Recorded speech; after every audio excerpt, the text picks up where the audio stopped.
BTech junction में आप सभी का स्वागत है। तो भाई साहब आज के इस वीडियो के अंदर हम अपने लीनियर डेटा स्ट्रक्चर्स को कवर करने वाले हैं। पिछले वीडियो के अंदर हमने देखा कि भी आपके टाइप्स ऑफ डेटा स्ट्रक्चर्स क्या होते हैं और प्रिमिटिव डेटा स्ट्रक्चर्स क्या होते हैं। इस वीडियो से हम नॉन प्रिमिटिव डेटा स्ट्रक्चर्स देखने वाले हैं और इस वीडियो के अंदर हम linear non primitive data structures देखने वाले हैं।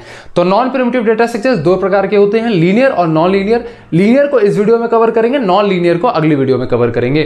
अगर आप डेटा स्ट्रक्चर्स का ये जो प्रॉपर प्लेलिस्ट है इसे कंप्लीटली फॉलो नहीं कर रहे हैं तो भैया आप सबसे बड़ी गलती कर रहे हैं। क्यों? क्योंकि data structures is like mathematics. मैं हमेशा कहता हूं कि data structures is like mathematics. अगर आपने 2+2 यानी कि बेसिक्स नहीं पढ़ा तो भैया आपको 500 + 500 नहीं बन रहा होगा।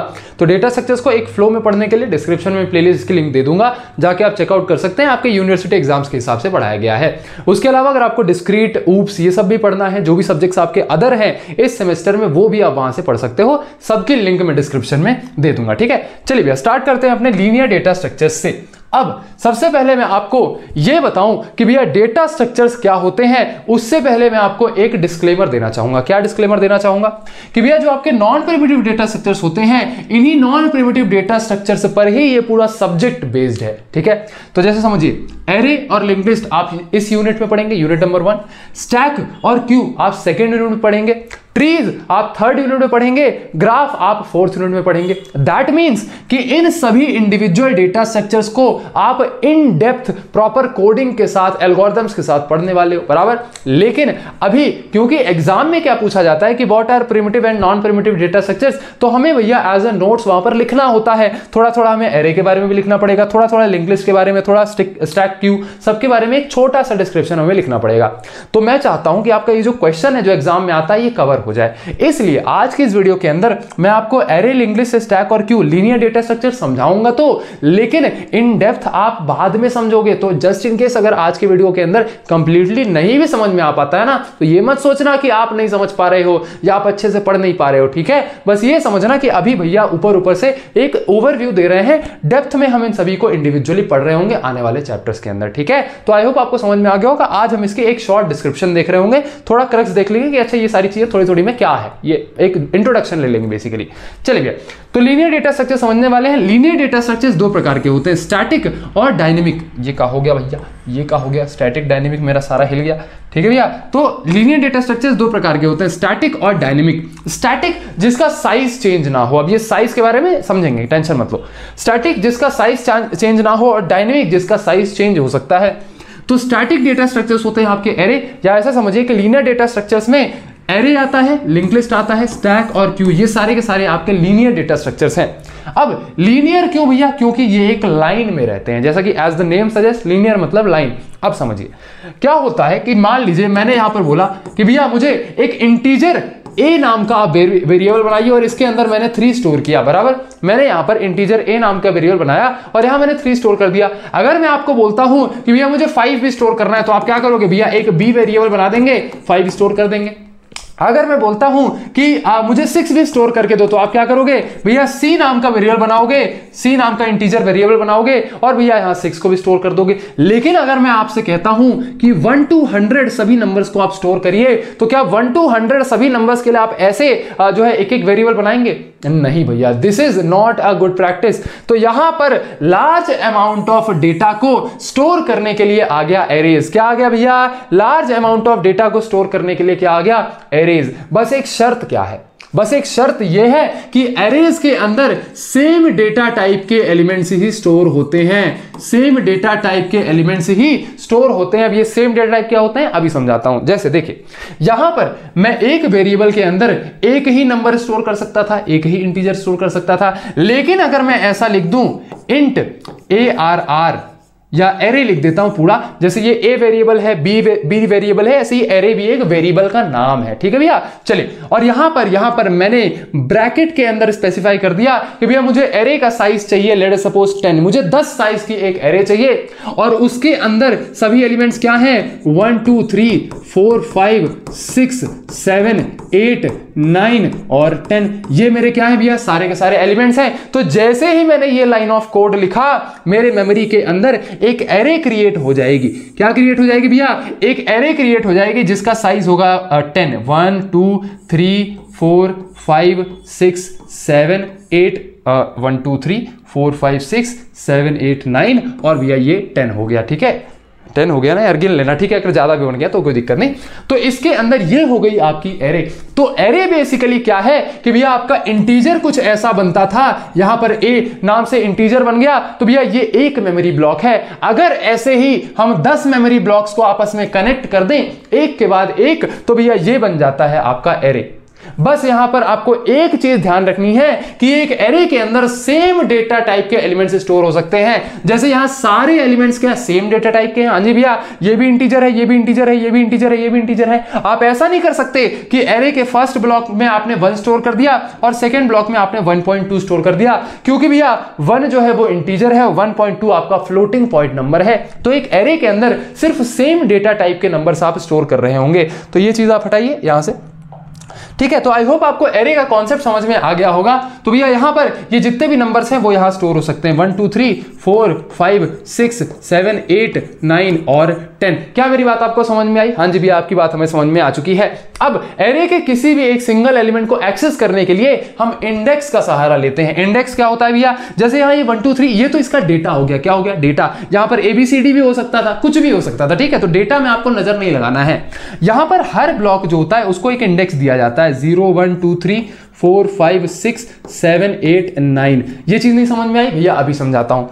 एरे के अंदर अगर आपको किसी एक स्पेसिफिक ब्लॉक को एक्सेस करना है, अगर मुझे एक स्पेसिफिक ब्लॉक का डेटा फेच करना है, तो मैं सिंपली क्या लिखूंगा कि भैया प्रिंट करा दो एरे नाम की जो एरे है उसका जो लेट्स सपोज मुझे 4 प्रिंट कराना है, तो 4 का इंडेक्स नंबर क्या है? 3। तो यहां इंडेक्स नंबर मैंने लिख दिया। तो ये आउटपुट में मुझे क्या दे देगा? स्क्रीन पर 4 आउटपुट दे देगा। कहने का मतलब क्या है कि जब भी हम एक एरे की बात करते हैं तो एरे के अंदर सारे के सारे डेटा इंडेक्स वैल्यूज पर स्टोर होते हैं, और अगर आपको किसी स्पेसिफिक डेटा को एक्सेस करना है तो उसकी इंडेक्स वैल्यू लिखनी पड़ती है। अब ये इंडेक्सिंग क्या है? एक नंबरिंग समझिए, लेकिन इसको इंडेक्सिंग इसलिए बोलते हैं क्योंकि भैया ये 0 से अपना शुरू होता है। तो एरे के अंदर जो काउंटिंग होती है, जो नंबरिंग होती है भैया, वो हम 0 से शुरू करते हैं। बराबर? तो ये एक मोटा मोटा मैंने आपको एरे का क्रक्स बता दिया कि array is nothing but continuous memory allocation. Continuous memory allocation का मतलब भी समझा दो भैया। जैसे मान लो यहां पर ये ए है, इसका जो एड्रेस है कितना है? 100। मान लीजिए जो आपका बी है, इसका एड्रेस क्या है भैया? मान लीजिए इसका एड्रेस है 104। भैया 104 क्यों? यहां 102 क्यों नहीं लिख सकते? मैंने आपको बताया था कि एक इंटीजर 4 बाइट्स की मेमोरी लेता है। तो यहां पर 100 हो गया आपका 1 बाइट, फिर 101 हो गया आपका सेकेंड बाइट, 102 हो गया आपका थर्ड बाइट, और 103 हो गया आपका फोर्थ बाइट। तो ये 3 जो है स्टोर होने के लिए इतना एड्रेस ले रहा है। बस जस्ट फॉर रेफरेंस हम इसका फर्स्ट एड्रेस ही जो है कंसिडर करते हैं। ये बोलते हैं कि जो ए है वो फर्स्ट एड्रेस पे रखा हुआ है। ठीक है, चलिए। तो ऐसे ही आपका जो बी है 104 पर है, जो आपका सी हो गया भैया वो 10 मान लीजिए 8 पर हो गया। तो यहां पर ये क्या है? मान लीजिए मैंने कंटिन्यूअस फैशन में रखा। तो एरे के अंदर भी जितने एलिमेंट्स हैं वो कंटिन्यूअस फैशन में ही होते हैं। तो एरे का जो फर्स्ट ब्लॉक है वो 100 पर है, तो सेकंड ब्लॉक 104 पर होगा, थर्ड ब्लॉक 108 पर होगा, फोर्थ ब्लॉक 112 पर होगा। तो ऐसे एड्रेसिंग होती है। दैट मींस कि एड्रेस के अंदर जो आपकी मेमोरी है, मेमोरी के अंदर एक कंटिन्यूअस एड्रेस में एरे स्टोर होता है। तो एरे के अंदर सबसे पहला भैया इसकी फिक्स साइज होती है। फिक्स साइज का मतलब जैसे मैंने यहां 10 साइज की एरे बनाई, तो मैंने साइज फिक्स कर दी कि भैया 10 ब्लॉक्स ही होंगे। तो एरे फिक्स साइज की होती है। कंटिन्यूअस मेमोरी एलोकेशन होता है भैया, मेमोरी कंटिन्यूअस फैशन में होगी और आप सेम डेटा टाइप्स के एलिमेंट ही बस स्टोर कर सकते हैं। तो this is the whole concept of array. अगर आपको अच्छे से नहीं भी समझ में आया कोई बात नहीं, जब एरे हम अच्छे से शुरू करेंगे ना तब समझ लेंगे। लेकिन अभी के लिए सिर्फ डेफिनेशन वगैरह नोट कराऊंगा, डायग्राम बनवाऊंगा, तो इसलिए थोड़ा समझा दिया भैया एरे क्या होता है। बस इतना सही कॉन्सेप्ट है, कहानी की तरह सुन लो। अब आ जाते हैं लिंक लिस्ट पर। एरे में एक सबसे बड़ी दिक्कत क्या होती थी कि भैया ये फिक्स साइज होता था। क्या होता था भैया? फिक्स साइज होता था। अगर मैं यहां पर एक और एलिमेंट इंसर्ट करना चाहूं तो मैं नहीं कर सकता, मुझे एक नई एरे बनानी पड़ेगी 11 डब्बों की, तब जाके ही मैं ये एक 11वां एलिमेंट जो है स्टोर कर पाऊंगा। लेकिन इस प्रॉब्लम को सॉल्व करने के लिए भैया, इस प्रॉब्लम को सॉल्व करने के लिए हम लाए लिंक लिस्ट का कॉन्सेप्ट। लिंक लिस्ट क्या है भैया? लिंक लिस्ट में हम अलग अलग मेमोरी एलोकेशंस पर जो है डेटा को स्टोर कर सकते हैं। लेट सपोज जैसे भैया मेरा ये एक मेमोरी ब्लॉक हो गया, ये रखा हुआ है 100 पे। कहां रखा हुआ है भैया? 100 पे। फिर मेरा ये दूसरा मेमोरी ब्लॉक हो गया, ये रखा हुआ है मान लीजिए भैया 250 पे रखा हुआ है। कहां रखा हुआ है भैया? 250 पे रखा हुआ है। फिर मान लीजिए मैंने एक और मेमोरी ब्लॉक बनाया जो कि 300 एड्रेस पे रखा हुआ है। अब अब इसके अंदर मैंने कुछ डेटा डाल दिया, मान लीजिए फर्स्ट ब्लॉक के अंदर डेटा है 3, सेकंड ब्लॉक के अंदर डेटा है 4 और थर्ड ब्लॉक के अंदर है डेटा 5। ठीक है, अब यहां पर अगर मैंने 3 ब्लॉक्स का 3 डेटा का लिंक लिस्ट बना भी दिया और अगर मुझे चौथा डेटा इंसर्ट भी करना होगा तो कोई दिक्कत नहीं, कोई एक मेमोरी ब्लॉक पर एक और ब्लॉक बनाओ और यहां अपना नया डेटा लेट सपोज 6 इंसर्ट कर दो और भैया ये हो गया 4। लेकिन भैया दिक्कत ये है कि ये सारे इतने अलग अलग जगह पे है, हम जानेंगे कैसे कि कौन सा डेटा कौन से एड्रेस पर रखा है? यहीं पर यूज आता है पॉइंटर्स। क्या आता है भैया? यहीं पर यूज में आता है पॉइंटर्स। तो हर ब्लॉक के साथ भैया एड्रेस स्टोर किया जाता है नेक्स्ट नोड का। तो लेट अस सपोज ये आपका फर्स्ट एलिमेंट है, जैसे यहां पर ये फर्स्ट एलिमेंट था, ये सेकंड एलिमेंट था, तो फर्स्ट एलिमेंट को हम कहते हैं हेड नोड। क्या कहते हैं भैया? Head nod. भैया ये है राजा, और यहां पर ये जितने भी ब्लॉक्स आपको दिख रहे हैं ना, जैसे यहां पर आप इंडेक्स बोलते थे, यहां पर आप नोड बोलते हैं। क्या बोलते हैं भैया? नोड बोलते हैं। याद रखने की जरूरत नहीं, अभी सिर्फ प्रवचन की तरह सुन लो, कोई दिक्कत नहीं। ठीक है, चलिए भैया ये आपकी हो गई हेड नोड। अब अगर मुझे ये जानना है कि इस डेटा के बाद कौन सा डेटा रखा हुआ है, तो मैं सिंपली क्या करूंगा, ये जो एक और डब्बा दिख रहा है ना खाली सा, ये है भैया pointer to the next node. अब मैंने क्या कहा था कि पॉइंटर जिसको पॉइंट कर रहा है उसका एड्रेस स्टोर करा लेता है। पॉइंटर इस नोड को पॉइंट कर रहा है, इस नोड को पॉइंट कर रहा है, तो इसका एड्रेस क्या है? 250 एड्रेस यहां स्टोर हो जाएगा। फिर ये जो एक और पॉइंटर है ये इस नोड को पॉइंट कर रहा है, तो इसका एड्रेस 300 यहां स्टोर हो जाएगा। फिर ये जो है ये इस नोड को पॉइंट कर रहा है, तो इसका एड्रेस 400 यहां स्टोर हो जाएगा। तो दैट मींस कि यहां पर हमें समझ में आ गया कि लिंक लिस्ट के अंदर भैया यहां पर डेटा हमारा कुछ इस तरीके से रखा हुआ है, मेमोरी के अलग अलग कोनों में रखा हुआ है, लेकिन सबको हमने जोड़ दिया है यूजिंग पॉइंटर्स। तो ये मेरा पहला डेटा हो गया 3। और कैसे पता लगेगा कि भैया अगला डेटा कहां रखा है? भैया इसके पॉइंटर एड्रेस पे। तो ये जो पॉइंटर है ये स्टोर कर रहा है नेक्स्ट डेटा का एड्रेस। नेक्स्ट डेटा कहां रखा है? 250 पर, तो उसका एड्रेस हमने स्टोर कर लिया। तो लिंक लिस्ट के अंदर कंप्लीट कॉन्सेप्ट जो है वो नोड्स के ऊपर डिपेंड करता है। एक एक डेटा आपका नोड हो जाता है, और एक नोड के अंदर 2 चीजें होती हैं। One node consist of 2 things, first is the original data and second is the address to the next node.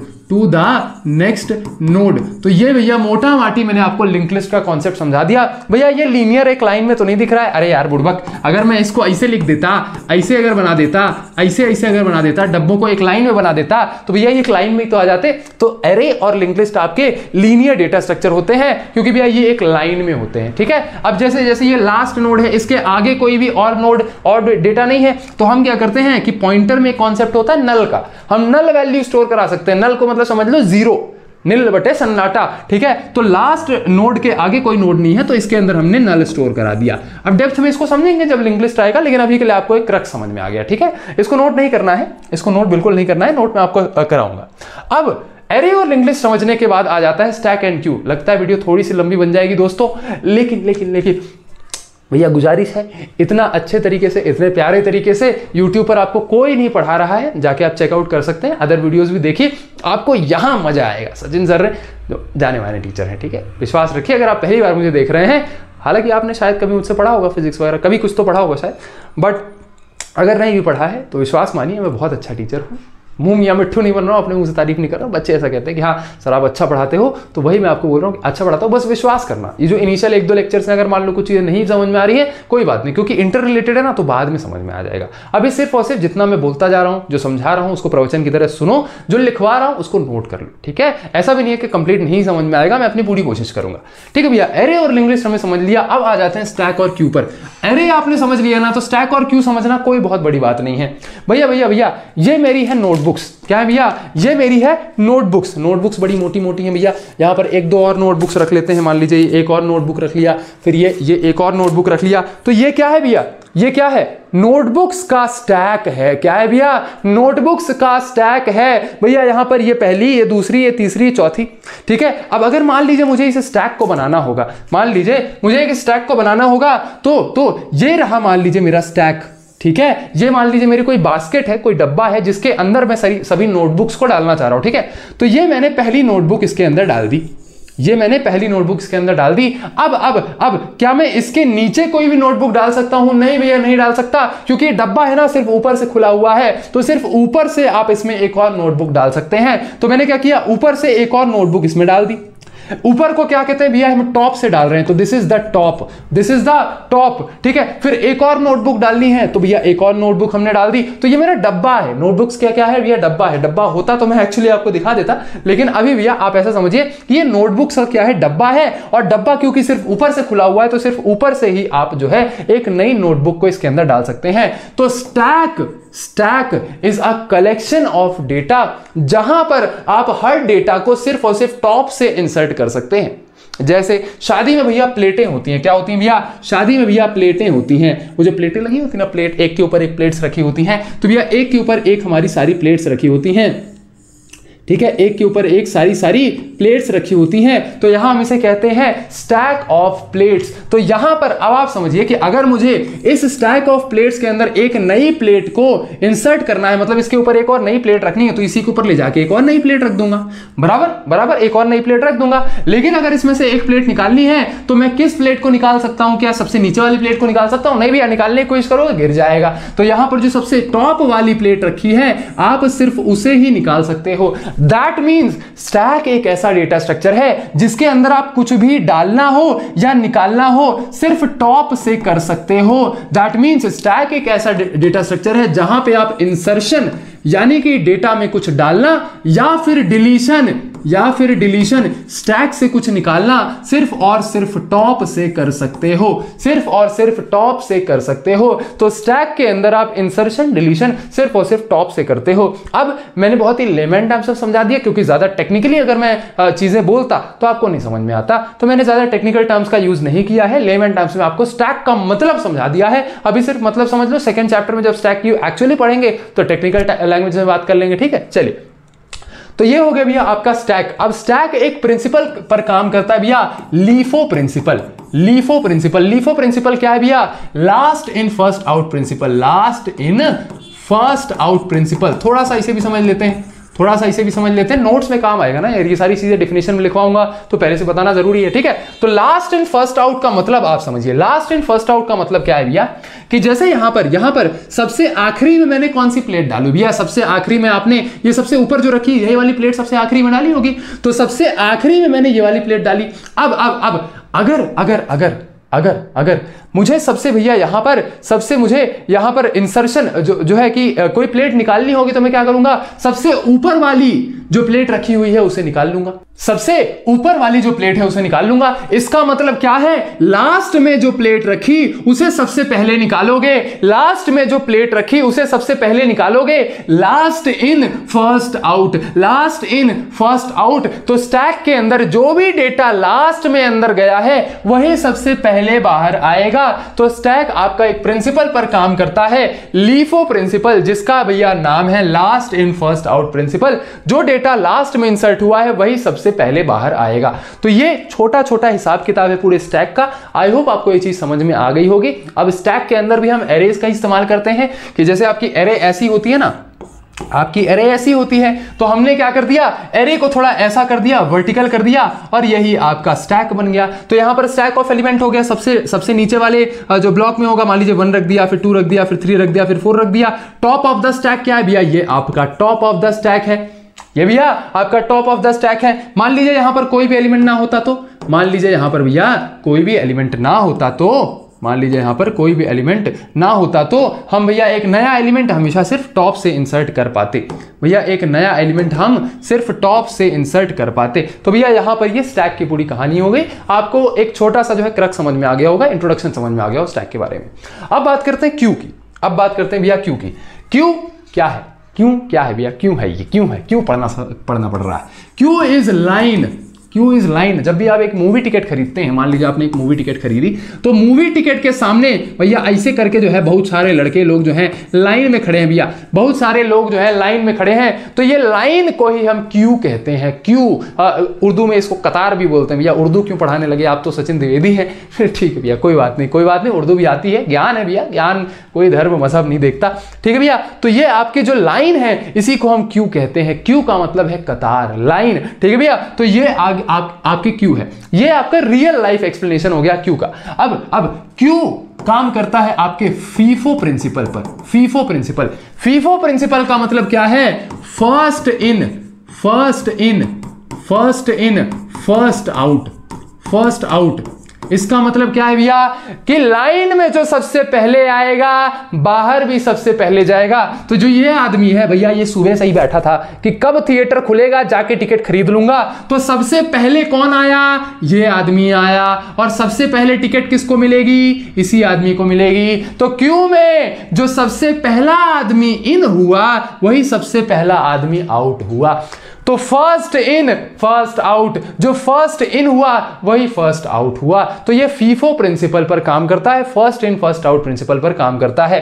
अब जैसे यहां स्टैक में आप कोई भी डेटा इंसर्ट या डिलीट सिर्फ और सिर्फ टॉप से कर सकते थे, क्यू में ऐसा होता है कि अगर आपको कोई नया डेटा इंसर्ट करना है तो वो आप लास्ट से करते हैं। तो यहां पर इंसर्शन कोई भी नया डेटा इंसर्ट करना है तो आप लास्ट से नया डेटा इंसर्ट करते हैं। और कोई भी डेटा डिलीट करना है, मतलब कि इस लाइन में से कुछ डेटा को बाहर निकालना है, तो बाहर तो सिर्फ आगे से निकलेगा ना, तो भैया यहां पर फ्रंट से जो है डेटा डिलीट होता है। तो डिलीट हमेशा फ्रंट से होता है, ठीक है। जैसे यहां कोई भी आदमी, अगर कोई नया आदमी आया तो लास्ट में लाइन में लगेगा, और अगर कोई किसी आदमी को यहां से बाहर निकलना है तो बीच से वो बाहर नहीं निकल सकता। रूल है भैया, हमारी लाइन का रूल है, ना बीच से ना लास्ट से आप बाहर नहीं निकल सकते, सिर्फ सबसे आगे वाला आदमी ही बाहर निकल सकता है, ठीक है। मैंने बैरियर्स लगा दिए हैं ऐसे करके कि एक बार आप लाइन में घुस गए तो अब आप सिर्फ आगे से ही, जब आपका टर्न आ जाएगा तब आप बाहर निकल पाओगे, ठीक है। तो भैया ये हो गया आपका जो है क्यू के अंदर फर्स्ट इन फर्स्ट आउट, और इंसर्शन लास्ट से होता है, डिलीशन फ्रंट से होता है। अभी डायग्राम दिखा दूंगा तो क्लियर हो जाएगा, ठीक है।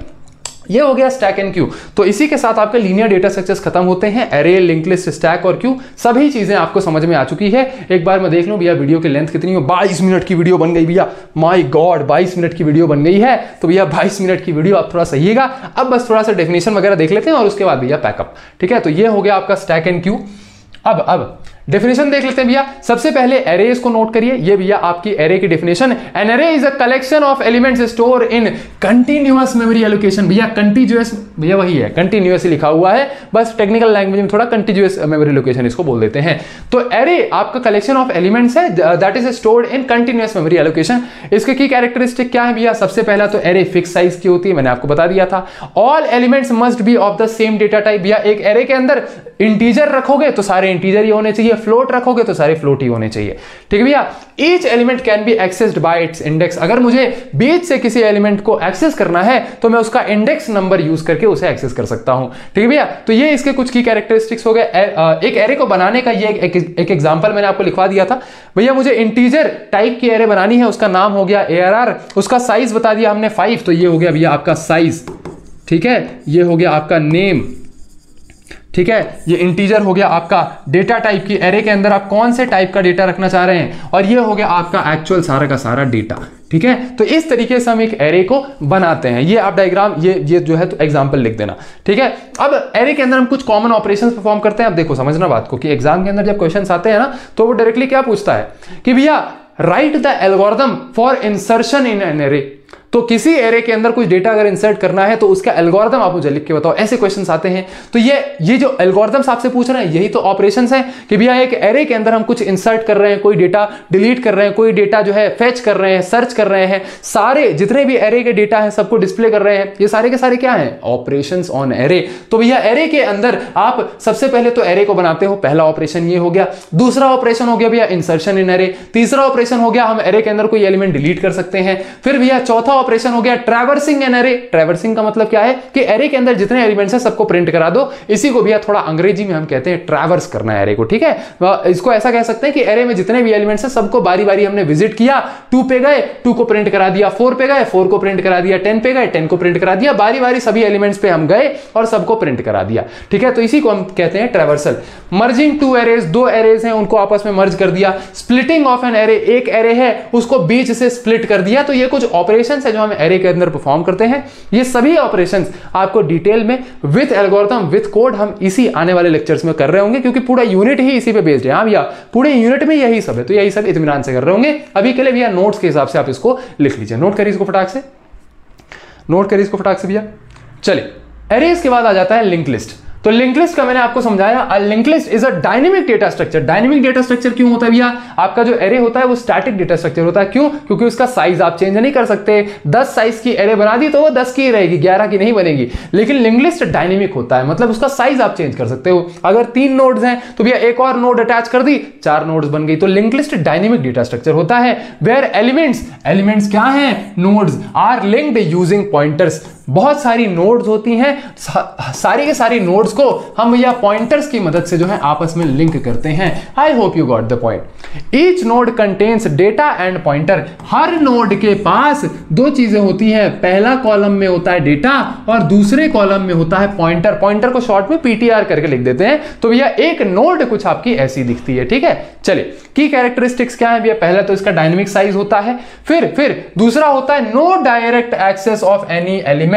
कहने का मतलब क्या है? एरे के अंदर क्या होता था कि भैया हम इंडेक्सिंग का सहारा लेते थे, 0 1 2 3 4। तो जैसे आपको बीच में से ये वाला एलिमेंट अगर निकालना है, देखना है कि यहां पर कौन सा एलिमेंट रखा है, तो आप डायरेक्टली सेकंड नंबर इंडेक्स को एक्सेस कर सकते थे।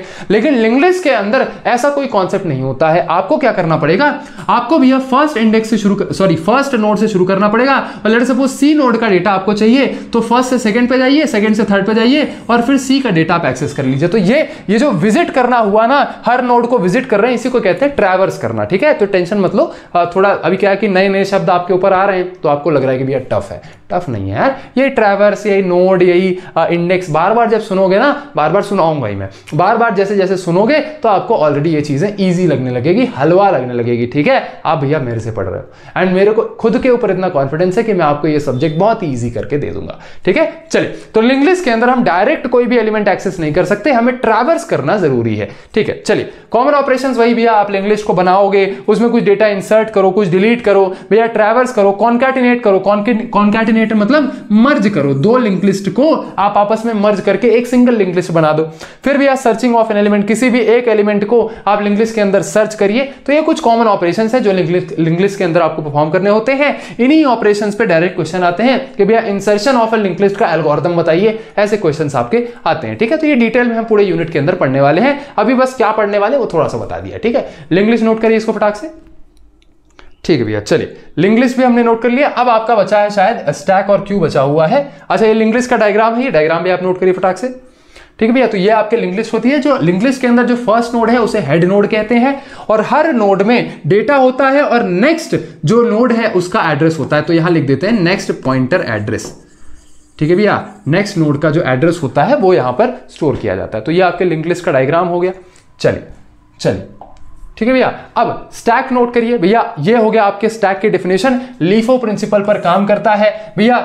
अगर आपको कोई नया एलिमेंट ऐड करना है, रिमूव करना है, वो सिर्फ और सिर्फ टॉप ऑफ द स्टैक से ही होगा। अब कॉमन ऑपरेशंस क्या है? पुश, पॉप और टॉप। मतलब कि अगर आपको टॉप में कौन सा एलिमेंट है वो देखना है तो आप टॉप ऑपरेशन परफॉर्म करेंगे। टॉप नाम से एक ऑपरेशन होता है, उसे आप परफॉर्म करेंगे। एल्गोरिथम आपको लिखना होता है प्रॉपर कि टॉप पे कौन सा एलिमेंट रखा हुआ है वो भैया हमें निकाल करके दे दो। तो यहां पर टॉप होता है। फिर पुश का मतलब क्या है कि अगर आपको कोई नया एलिमेंट इंसर्ट करना है तो ये इंसर्ट करने को हम कहते हैं पुश कर दिया, ठीक है भैया। अगर मान लीजिए मुझे सी को यहां इंसर्ट करना है तो मैंने कहा कि मैंने सी को पुश कर दिया। पुश कहां किया? टॉप ऑफ द स्टैक में। फिर अगर मुझे सी को डिलीट करना है तो मैंने कहा भैया सी हो गया, सी आपका पॉप हो गया। क्या हो गया भैया? सी पॉप हो गया, ठीक है। जैसे समझिए, अभी सी को आपने इंसर्ट किया तो टॉप क्या हो गया? सी। जैसे ही आपने सी को डिलीट किया तो अब टॉप क्या हो गया? बी, क्योंकि टॉप पर क्या है? बी है, ठीक है। तो ये पुश पॉप की कहानी है, ये कॉमन ऑपरेशन है आपके स्टैक के अंदर। इसे आप नोट करिए फटाक से। और एग्जाम के अंदर बेटा विथ डायग्राम आप बनाएंगे, ठीक है। चलिए अब आ जाता है भैया आपका क्यू डेटा स्ट्रक्चर आपके फीफो प्रॉपर्टी को काम करता है। जो पहले आएगा वो पहले जाएगा, फर्स्ट इन फर्स्ट आउट। और यहां पर अगर आपको कोई नया एलिमेंट इंसर्ट करना है तो इंसर्शन हमेशा पीछे से होता है, रियर से होता है, बैक से होता है। और अगर यहां से कोई भी एलिमेंट डिलीट करना है तो डिलीट हमेशा फ्रंट से होगा। कहां से होगा भैया? फ्रंट से होगा, ठीक है। तो यहां पर 2 ऑपरेशंस होते हैं एनक्यू डीक्यू। जहां वैसे पुश पॉप होते थे स्टैक के अंदर, तो पुश का मतलब क्या हो? कुछ नया एलिमेंट इंसर्ट करना। वैसे ही क्यू के अंदर कोई भी नया एलिमेंट आप इंसर्ट करते करते हो तो हम कह देते हैं कि भैया नए एलिमेंट को एनक्यू किया। बस टर्मिनोलॉजीज हैं, वो आपको थोड़ा सा तो अभी नया नया है ना, इसलिए आपको लग रहा है, बट ऐसे टफ नहीं है, ठीक है, परेशान मत हो। हमने यहाँ पर किसी भी क्यू में अगर आपको कोई नया एलिमेंट इंसर्ट करना है तो हम कह देते हैं कि नए एलिमेंट को हमने एनक्यू कर दिया। वहीं अगर क्यू के अंदर कोई भी एलिमेंट हमें डिलीट करना है तो डिलीशन सिर्फ फ्रंट से होगा, तो हमने कह दिया कि भाई हमने एलिमेंट को डीक्यू कर दिया, ठीक है। तो आई होप आपको ये चीज समझ में आ गई होगी। तो यहाँ दो ऑपरेशन है, एनक्यू करना, डीक्यू करना। अब जैसे क्यू है, वहां पर मान लीजिए क्यू का एक एप्लीकेशन है सीपीयू शेड्यूलिंग। सीपीयू शेड्यूलिंग क्या होती है थोड़ा समझा देता हूं। ये आपका सीपीयू एक क्यू पर काम करता है। मैंने कहा मेरे सीपीयू को मैंने ऑर्डर दिया, मैंने बोला कि सबसे पहले एक काम करो, एक गाना बजा दो। फिर मैंने बोला कि भैया ब्रेव ब्राउजर खोल दो। फिर थर्ड में मैंने बोला कि फाइल मैनेजर खोल दो। फोर्थ में मैंने बोला माइक्रोसॉफ्ट वर्ड खोल दो। तो यहां पर वो क्या करेगा, सबसे पहले मैंने क्या बोला कि भैया स्पॉटिफाई पे गाना बजा दो।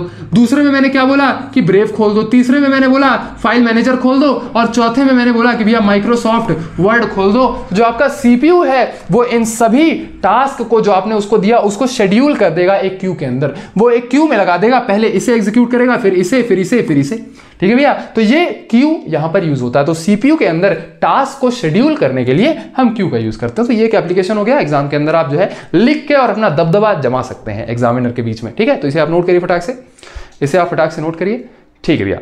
चलिए मिलते हैं आपके नेक्स्ट लेक्चर के अंदर। अब एक गुजारिश है मेरी आपसे कि कई बार क्या होता है कि जो मेरे स्टूडेंट्स हैं, जो आप लोग हैं, आप लोगों को मैं कई बार या तो भाई बोल देता हूँ, भैया बोल देता हूँ, भाई साहब बोल देता हूँ। तो मैं चाहता हूँ कि आप खुद का एक अपना नाम दीजिए कि मैं आपको क्या पुकारूं। कमेंट्स में मुझे जरूर बताइएगा। दूसरा भैया कोई भी डाउट है, कोई भी नया वीडियो आप चाहते हो कि भैया इस टॉपिक पे वीडियो बनाओ या इस बैच को आप कवर करो, ये सब्जेक्ट पढ़ा दो, तो आप मुझे इंस्टाग्राम पे कनेक्ट करके वहां बता सकते हो। कोई भी अगर मैं अपडेट भी डालता हूं तो इंस्टाग्राम पे डालता हूं, जाके कनेक्ट कर सकते हैं। दूसरा ये कि कमेंट करके भी बता सकते हैं कि भैया कौन से वीडियोज आपको चाहिए। सेकंड भैया यहाँ पे हम यूनिवर्सिटी एग्जाम्स का सिलेबस कवर करते हैं। प्लेसमेंट के लिए हम भैया कोडिंग जंक्शन चैनल पर आपको मिलेंगे और वहां धुआंधार तरीके से प्लेसमेंट की तैयारी करेंगे। तो भैया ये कोडिंग जंक्शन चैनल है, सबकी लिंक मैं डिस्क्रिप्शन में दे दूंगा, जाके चेकआउट कर सकते हैं। अब अगर मेरे YouTube चैनल पर अपनी यूनिवर्सिटी के हिसाब से आपको बैच खोजने में, प्लेलिस्ट खोजने में दिक्कत होती है, बहुत सारे प्लेलिस्ट हो गए नहीं भैया, तो खोजने में अगर दिक्कत होती है तो ये आपकी वेबसाइट है, जाके आप अपना यूनिवर्सिटी एंटर करिए और यूनिवर्सिटी के हिसाब से आपको अपने सारे सब्जेक्ट्स वहां पर मिल जाएंगे सर्च करने पर, तो आपका टाइम वेस्ट नहीं होगा, ठीक है। इसलिए ये वेबसाइट मैंने बनवा दी है। चलिए भैया मिलते हैं आपके नेक्स्ट लेक्चर के अंदर। तब तक के लिए चीजों को रिवाइज करिए, नोट्स बहुत अच्छे से बनाइएगा, अपना ध्यान रखिएगा और आपका बहुत बहुत धन्यवाद।